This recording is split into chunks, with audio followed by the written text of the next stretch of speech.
শুভ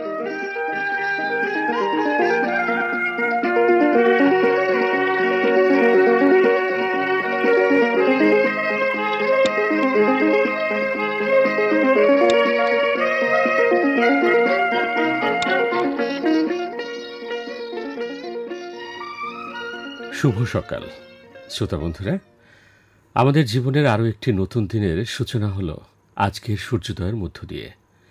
এভাবে প্রতিদিন নতুন ভোর আসে একটি পুরনো দিনকে পেছনে ফেলে। আমরা এগিয়ে চলি সামনের পথে, আগামীর দিকে। কিন্তু এই এগিয়ে চলার মাঝে আমাদের সঙ্গী হয়ে থাকে আমাদের কাল, আমাদের অতীত।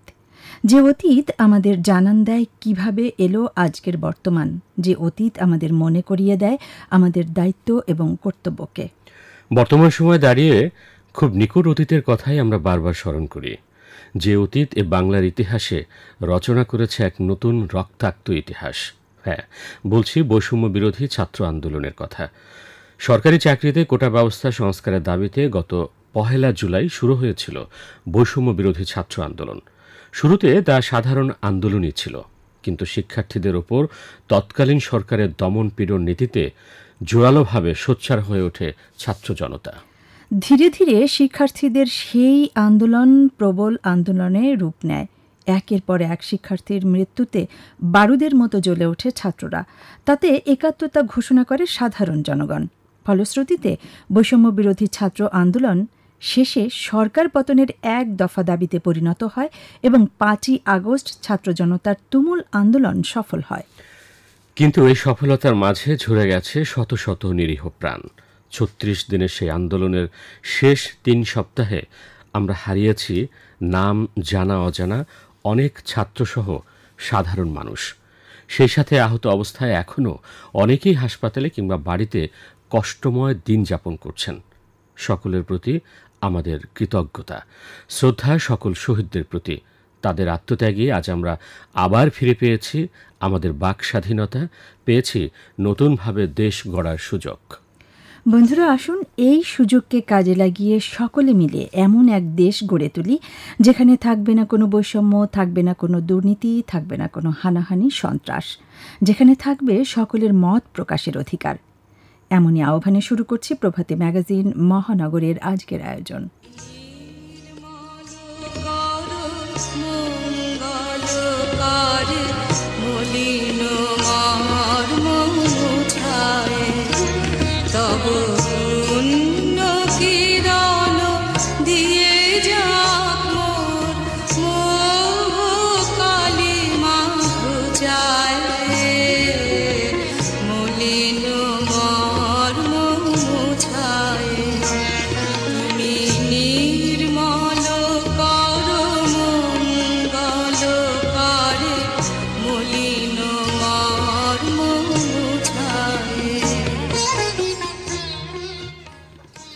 প্রিয় শ্রোতা, মানুষ বাঁচে আশায়, কিন্তু যখন মানুষ তার জীবনে কোনো আশার আলো দেখতে না পেয়ে নিরাশ, হতাশ, হতোদ্যম হয়ে পড়ে, আর কোনো উপায় নেই বলে নিজেকে অসহায়, নিরুপায় মনে করে, তখন তার মধ্যে নিজেকে শেষ করে ফেলার চিন্তা জেগে ওঠে, যাকে আমরা বলি আত্মহত্যা।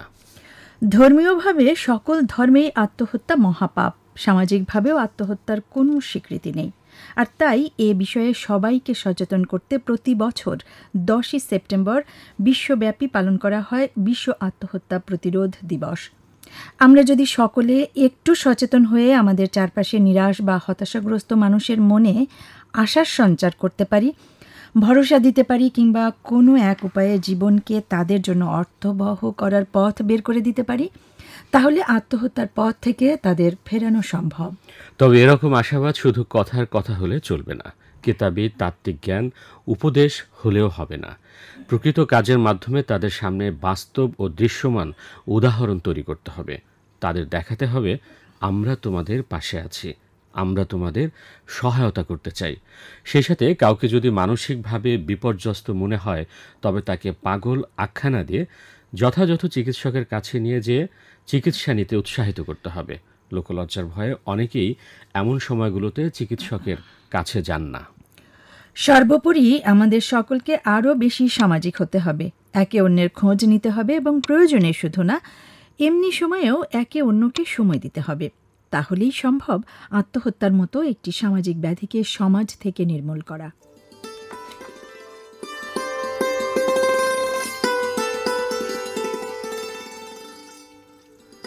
মহানগরের প্রিয় শ্রোতা, এবার জানিয়ে দিচ্ছি আজকের মহানগরের আয়োজন সূচি। আজ থাকছে ঢাকার ইতিহাস পর্বে ঢাকা মহানগরী ইতিহাস বিষয়ক গ্রন্থ থেকে পাঠ, নারীর ক্ষমতায়নে প্রামাণ্য প্রতিবেদন, স্বপ্নের আগামী পর্বে। ক্রীড়া পর্যালোচনা পর্বে শুনতে পাবেন বিগত সপ্তাহ জুড়ে বিশ্ব ক্রীড়াঙ্গনের ও মহানগরীর উল্লেখযোগ্য খেলাধুলা বিষয়ে আলোচনা, জানতে পারবেন বিভিন্ন পরিবহনের সময় শুভযাত্রা পর্বে। আর বন্ধুরা, থাকছে একটি দেশাত্মবোধক গান।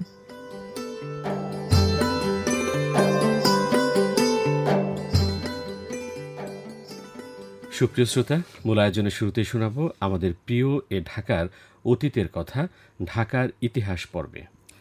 এ পর্বে জেমস টেলরের কোম্পানি আমলের ঢাকা গ্রন্থ থেকে অংশবিশেষ পাঠ করে শোনাচ্ছেন সুপ্রভা সেবতী।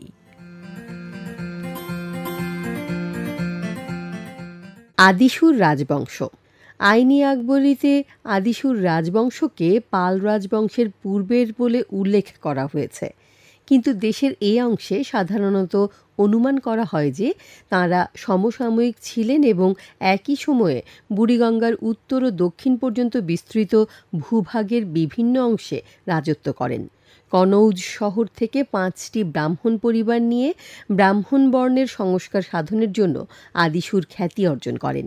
কিন্তু এই ব্যবস্থা অবলম্বন এবং তার সময়ে সমগ্র দেশ বঙ্গ, রাঢ় ও বরেন্দ্র ইত্যাদি রাজ্য বিভক্ত হওয়া ছাড়া তাঁর রাজত্বের আর কোনো কিছু জানা যায় না। তাঁর পূর্বপুরুষ রূপে অনুমিত বিক্রমাদিত্যের মতোই তদীয় ইতিহাস সম্পূর্ণরূপে অজ্ঞতার অন্ধকারে ঢাকা রয়েছে। বল্লাল সেন। বল্লাল সেনের বংশ বা কুলজি বিষয়ে আইনি আকবরী ও দেশের কিংবদন্তিতে বিভিন্নতা পরিলক্ষিত হয়। এখানে তাকে সাধারণ বিক্রমপুর রাজ সরকারের আদিসুরের পরবর্তী উত্তরাধিকারী বলে ধরা হয় এবং তিনি সেখানকার রাজা ছিলেন বলে কথিত হন। মুসলমানগণ কর্তৃক বাংলার এই অংশ জয় করার প্রাক্কালেও বানিয়া রাজন্যবর্গ বুড়িগঙ্গার উত্তরাংশের তাদের রাজ্য শাসন করছিলেন। এই জনপ্রিয় কিংবদন্তি বা জনশ্রুতি অবশ্য ব্রাহ্মণদের বিবাহের ঘটকদের বর্ণনার সঙ্গে সামঞ্জস্যপূর্ণ নয় এবং এদেরকে দেশের অন্য যে কোনো শ্রেণীর লোক অপেক্ষা বল্লাল সেনের কুলজি ও ইতিহাসের সঙ্গে সাধারণত অধিকতর সুপরিচিত বলে অনুমান করা হয়। এটা উল্লেখ করা যেতে পারে যে কয়েকটি ক্ষেত্রে তাদের বর্ণনার সঙ্গে আবুল ফজলের বর্ণনার পার্থক্য বিদ্যমান, কিন্তু বল্লাল সেনের একজন বংশধর রাজা ছিলেন। তিনি গৌড় শাসন করতেন এবং তার সময়ে সেই শহরের পতন ঘটে এ ধরনের বর্ণনার সঙ্গে আবুল ফজলের মতের সাদৃশ্য রয়েছে। অন্যদিকে তাদের মতে বল্লাল সেনের দৌহিত্র দনুজ মাধব, যিনি দনুজ মর্দন দেব নামে পরিচিত ছিলেন, তিনি যুবরাজ যিনি সেই সময়ে বিক্রমপুর শাসনকার্য পরিচালনা করছিলেন। এখানকার সকল শ্রেণীর হিন্দুরা বল্লাল সেনকে আদিসুরের জনৈক স্ত্রীর গর্ভজাত এবং একজন ব্রাহ্মণের ছদ্মবেশে ব্রহ্মপুত্রের সন্তানরূপে অভিহিত করে থাকেন। তিনি বুড়িগঙ্গার উত্তরে জঙ্গলে জন্মলাভ করেন ও লালিত পালিত হন। এখানে তার মা আদিসুর কর্তৃক নির্বাসিত হয়েছিলেন। আরও জনশ্রুতি আছে যে এ অবস্থায় দুর্গার নিকট তিনি আদিসুর যে আশ্রয় লাভ করেন তার কৃতজ্ঞতা স্বরূপ এই দেবীর উদ্দেশ্যে একটি মন্দির নির্মাণ করেন, যার মূর্তি বল্লাল সেন এই জঙ্গলে আবিষ্কার করেছিলেন। পরবর্তীকালে এই বল্লাল সেন আদিসুর কর্তৃক দত্তকরূপে লালিত পালিত হন। এই স্থান তার লুকায়িত অবস্থানরূপে ঢাকেশ্বরী নামে খ্যাত ছিল, কিন্তু এই জঙ্গল পরবর্তীকালে পরিষ্কার করার ফলে সেখানে একটি শহর গড়ে ওঠে যার নাম হয় ঢাকা। রাজা বল্লাল সেনই হিন্দুদের বিভিন্ন বর্ণের পুনর্বিন্যাস করেন। হিন্দু সমাজে আজও সেইভাবেই আছে।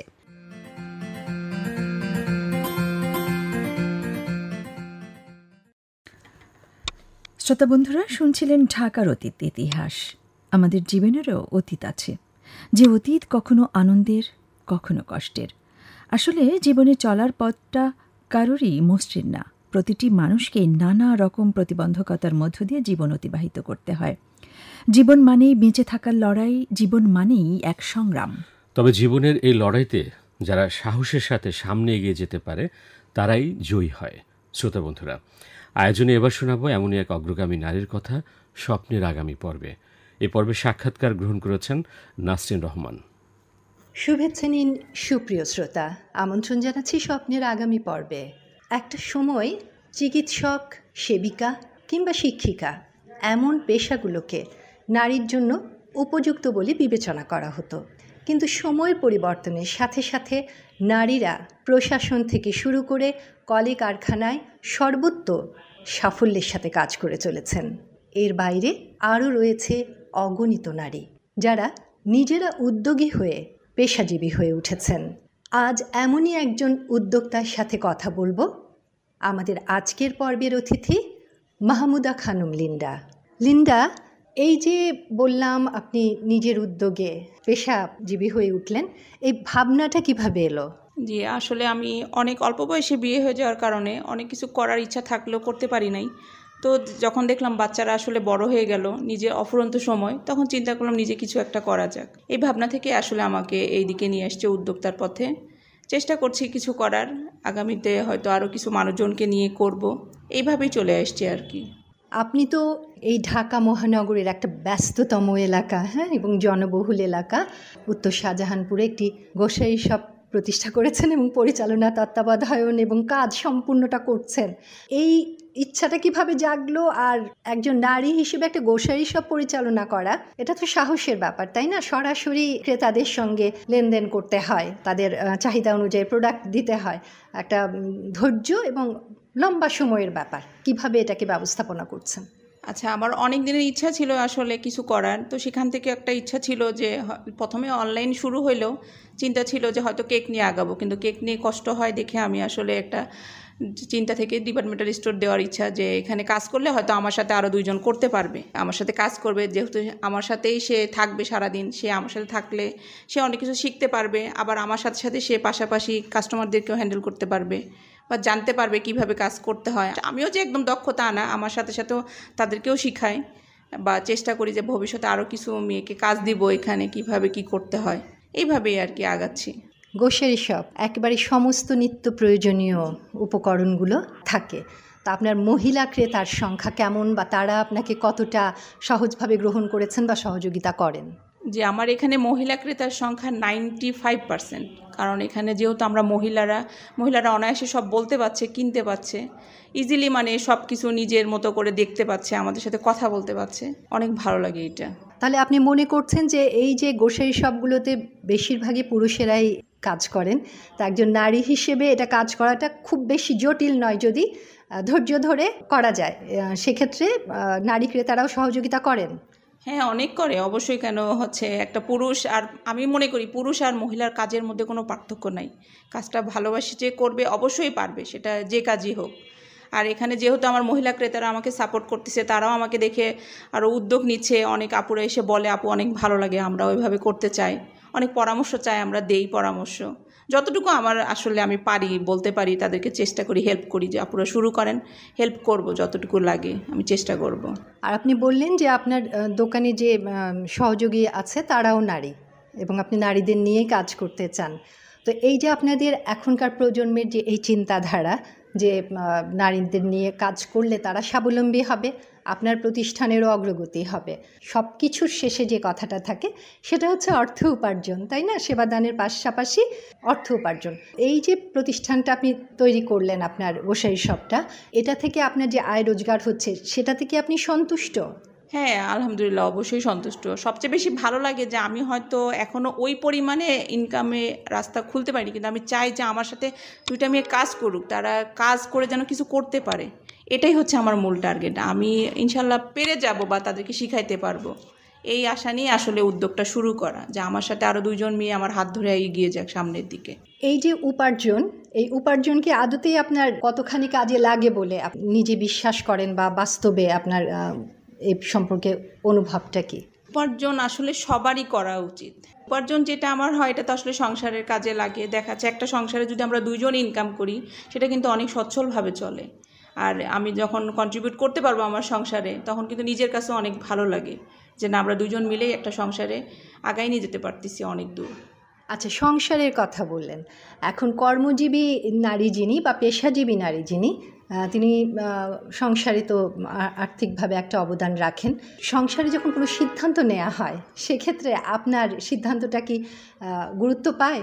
হ্যাঁ, অবশ্যই পায়, এখন পায় আগের তুলনায়। কারণ আগে তো মানে আমাদের মেয়েরা তো হচ্ছে সবসময় আসলে সব জায়গায় সুযোগ পায় না। যখন আমরা নিজেরা কিছু করতে পারি তখন তো অবশ্যই তারা সুযোগ সুবিধা পাবে, ফ্যামিলিতেও পাবে, কথার মূল্যায়ন থাকে।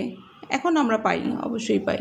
যে কাজ শুরু করা, যে ভাবনা থেকে কাজ চলতে থাকবার সময় একটা স্বপ্ন তো তৈরি হয় সে কাজটি নিয়ে। তা আগামী দিনের স্বপ্নটা কি আপনার এই গ্রোসারি নিয়ে?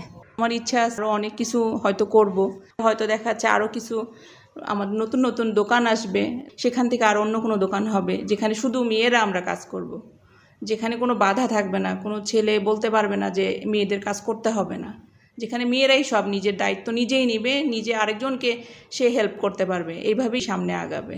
মাহমুদা খানম লিন্ডা, আপনার এই শত ব্যস্ততার মধ্যে আমাদের সময় দিলেন, সেজন্য আপনাকে ধন্যবাদ। জি, আপনাকেও ধন্যবাদ আপু।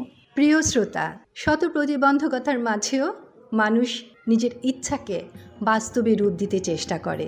তেমনই আমাদের নারী উদ্যোক্তাদের মধ্যে একজন মাহমুদা খানম লিন্ডা, যিনি তার ইচ্ছাতরি গ্রোসারি শপ নিয়ে এগিয়ে চলেছেন। তার ইচ্ছাতরি তাকে বহুদূর নিয়ে যাবে, এই প্রত্যাশায় আজকের মতো এ পর্যন্তই। ভালো থাকবেন, অনেক ভালো থাকবেন। জাগো নারী জাগো, বন্যে শিখা জাগো, সাহসী মন্তে রক্ত টিকা। জাগো নারী জাগো, বন্যে শিখা জাগো। বন্ধুরা, আপনারা শুনছেন আপনাদেরই প্রিয় প্রভাতী ম্যাগাজিন অনুষ্ঠান মহানগর। সরাসরি প্রচার হচ্ছে বাংলাদেশ বেতার ঢাকা থেকে। শ্রোতা বন্ধুরা, এবার কিছুটা সময় সুরে সুরে দেশের কথা শোনাব। মোহাম্মদ রফিকুজ্জামানের কথায় খন্দকার নুরুল আলমের সুরে শোনাব দেশাত্মবোধক গান রুনা লায়লার কণ্ঠে। একটি দোয়েল বলেছে আমাকে, একটি দোয়েল বলেছে এই বন ছেড়ে গেলে গান ভুলে যাব, এমন সবুজ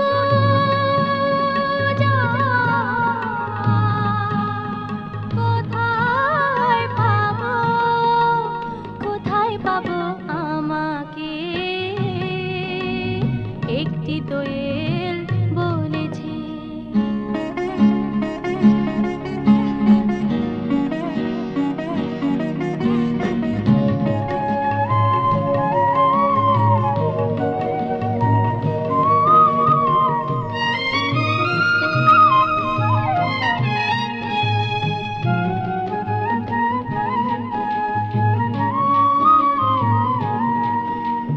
ও আমিও এক গানের পাখি, হাজার পাখির সুর শিখে তো গায় আমার এই প্রাণের পাখি। আমিও এক গানের পাখি, হাজার পাখির সুর শিখে তো গায় আমার এই প্রাণের পাখি। সেই দোয়েলটাকে তাই তো বলেছি আমি সারা জীবন তেমন সুরে গান শোনাবো, এমন সবুজ কোথায় পাবো, কোথায় পাবো আমাকে, একটি নদী বলেছে এই তীর ছেড়ে গেলে। সুপ্রিয় শ্রোতা, বর্তমানে খেলার মাঠ বেশ সরগরম। ক্রিকেট, ফুটবল সব দিকেই বাংলাদেশের বিজয় রথ চলছে, তাই খেলার খবরাখবরের প্রতি আগ্রহ এখন একটু বেশিই সকলের। চলুন তাহলে ঘুরে আসি খেলাধুলার ভুবন থেকে, আর জেনে নেই বিগত সপ্তাহ জুড়ে বিশ্ব ক্রীড়াঙ্গন ও মহানগরীর উল্লেখযোগ্য খেলাধুলার খবরাখবর। এবারের আয়োজনে ক্রীড়া পর্যালোচনা আর আজকের এই পর্বে আপনাদের সাথে আছেন মোহাম্মদ শামসুল ইসলাম ও মোহাম্মদ পলাশ খান।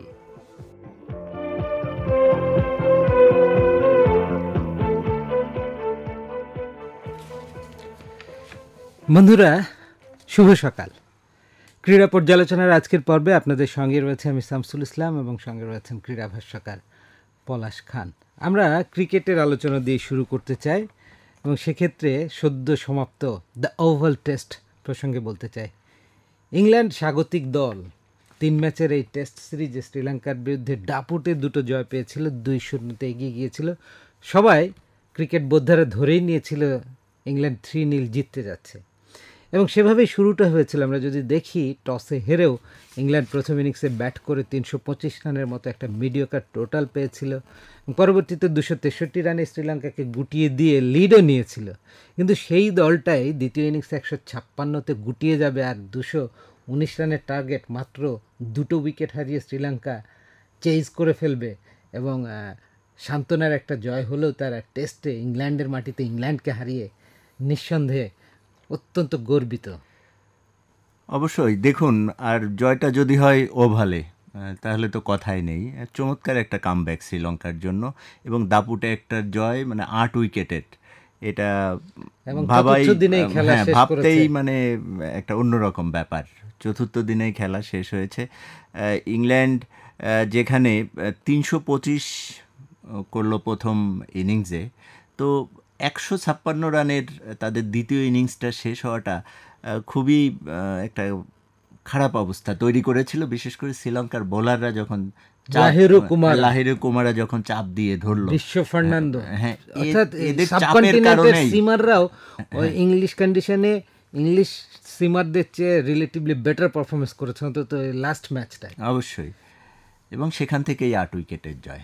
অসাধারণ, কংগ্রাচুলেশনস টু শ্রীলঙ্কা। এবং এই টেস্ট চ্যাম্পিয়নশিপে শ্রীলঙ্কার কাছে শেষ ম্যাচটি ইংল্যান্ড হেরে যাওয়াতে পয়েন্ট টেবিলের কিন্তু আপস অ্যান্ড ডাউন হয়েছে। শ্রীলঙ্কা আরও কিছু পয়েন্ট পাওয়াতে তারা 5th পজিশনে চলে এসছে, বাংলাদেশ 4র্থ স্থানেই রয়ে গেছে, আর ইংল্যান্ড 5th পজিশন থেকে 6th পজিশনে নেমে এসছে। যথারীতি ইন্ডিয়া, অস্ট্রেলিয়া এবং নিউজিল্যান্ড শীর্ষ 3টি জায়গা পয়েন্ট টেবিলে ধরে রেখেছে। বাংলাদেশের খেলা ঘন ঘন এখন নিয়মিত খেলার মধ্যে আছে। মাত্রই রাওয়ালপিন্ডি সিরিজ জিতে এসছে, সেই স্মৃতি আমাদের তাজা, এখনও স্মৃতি রোমন্থন করছি ভালো দিকগুলো। অল্প কদিনে প্র্যাকটিস করেই আগামী 15 সেপ্টেম্বর চলে যেতে হবে ভারতে, সেখানে 2 টেস্ট 3টা T20। ভারত বাংলাদেশকে অত্যন্ত সিরিয়াসলি নিয়েছে, তাদের 16 মেম্বার্স স্কোয়াড দেখে কি সেটাই মনে হচ্ছে কিনা পলাশ? অবশ্যই, দেখুন সেখানে কিন্তু কিছু পরিবর্তন এসেছে।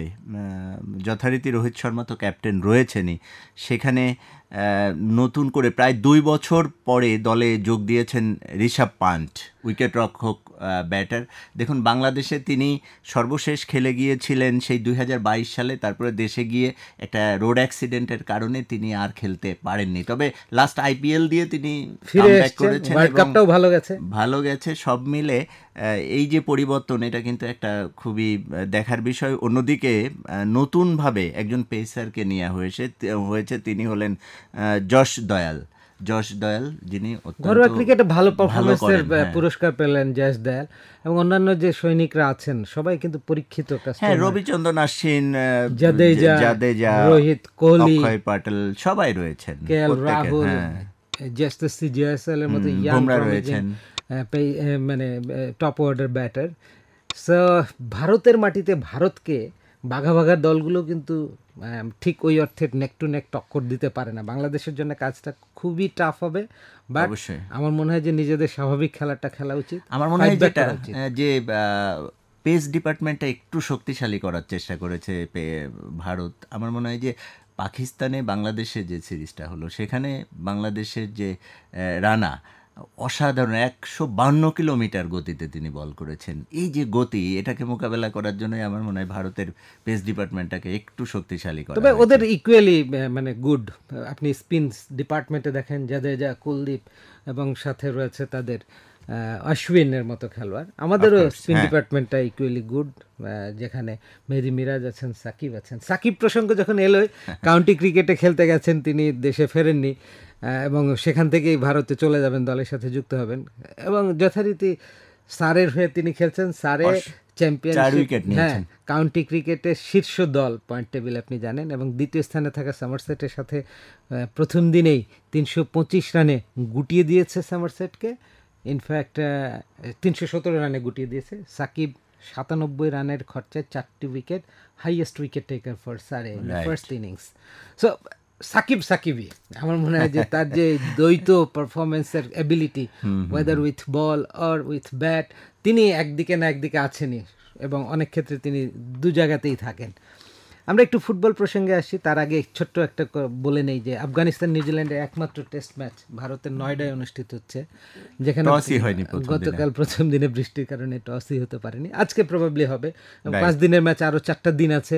আফগানিস্তান এবং নিউজিল্যান্ড দুই অসম প্রতিদ্বন্দ্বী, আই গেস এখানে ফলাফল আসবে।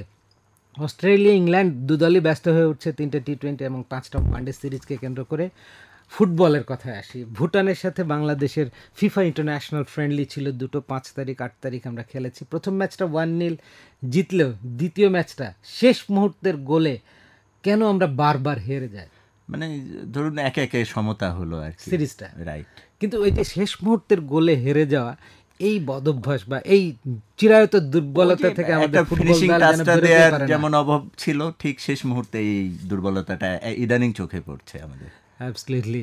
বন্ধুরা, শেষ করব ইউএস ওপেনের খবর দিয়ে। আপনারা সবাই জানেন সদ্য সমাপ্ত ইউএস ওপেনে টেইলর ফ্রেটজকে 6-3, 6-4, 7-5 গেমে হারিয়ে ইটালির ইয়ানিক সিনার শিরোপা জিতে নিয়েছেন। অভিনন্দন তাকে। এবং অন্যদিকে নারী এককে আমরা দেখলাম বেলারুসের আরিনা সাবালেঙ্কা 7-5 গেমে ইউএস তারকা খেলোয়াড় জেসিকা পেগুলাকে হারিয়ে নারী এককে শিরোপা জিতেছেন। বন্ধুরা, ক্রীড়া পর্যালোচনায় এই ছিল আমাদের আজকের আয়োজন। আগামী পর্বে আবারও কথা হবে।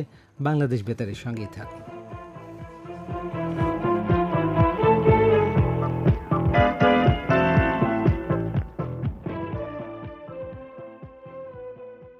শ্রোতাবন্ধু, আয়োজনের সব শেষ নিবেদন শুভযাত্রা। এ পর্বে এবার জানিয়ে দেব আজকের বিভিন্ন পরিবহনের সময়সূচি। শুভযাত্রা পর্বে আমন্ত্রণ সবাইকে। প্রথমে জানিয়ে দিচ্ছি আকাশপথে বিমান যাত্রার সময়সূচি। ঢাকা থেকে চট্টগ্রামের উদ্দেশ্যে আজকে বিমান বাংলাদেশ এয়ারলাইন্সের ফ্লাইট ছাড়বে যথাক্রমে সকাল 9টায়, 10টায়, দুপুর 12:30টায়, বেলা 3:15, বিকেল 4টায়, 4:45, সন্ধ্যে 7:45 এবং রাত 8টায়।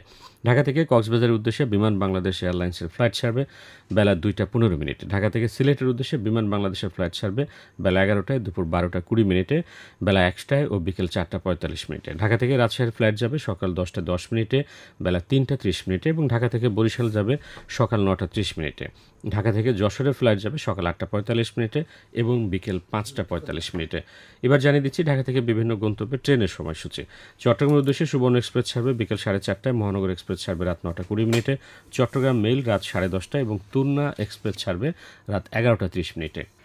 এছাড়াও সদরঘাট লঞ্চ টার্মিনাল থেকে চাঁদপুর, বরগুনা, বরিশাল সহ বিভিন্ন রুটের লঞ্চ ছেড়ে যাবে নিয়মিত বিরতিতে সকাল থেকে সন্ধে পর্যন্ত এবং গাবতলী বাস টার্মিনাল থেকেও নিয়মিত বিরতিতে বিভিন্ন রুটের জন্য বাস চলাচল করবে। সেই সাথে জানিয়ে দিচ্ছি উত্তরা থেকে মতিঝিল পর্যন্ত মেট্রো রেল চলাচল করবে সকাল 7:10 থেকে রাত 9টা পর্যন্ত এবং মতিঝিল থেকে উত্তরা পর্যন্ত সকাল 7:30 থেকে রাত 9:40 পর্যন্ত।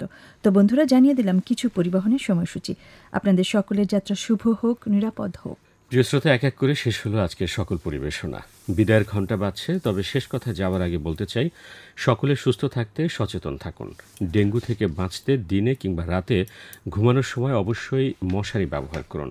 বাড়িঘরের ভেতরে ও বাইরে পরিষ্কার পরিচ্ছন্ন রাখুন। মশার উৎপত্তি স্থল ধ্বংস করুন। এই আহ্বানে এবার শেষ কথায় জানিয়ে যাই, আজকের মহানগর গ্রন্থনায় ছিলেন তামান্না সিদ্দিকী, উপস্থাপনায় ছিলাম আমি মোহাম্মদ মহসিন মিয়া এবং আমি শিউলি রানী বালা।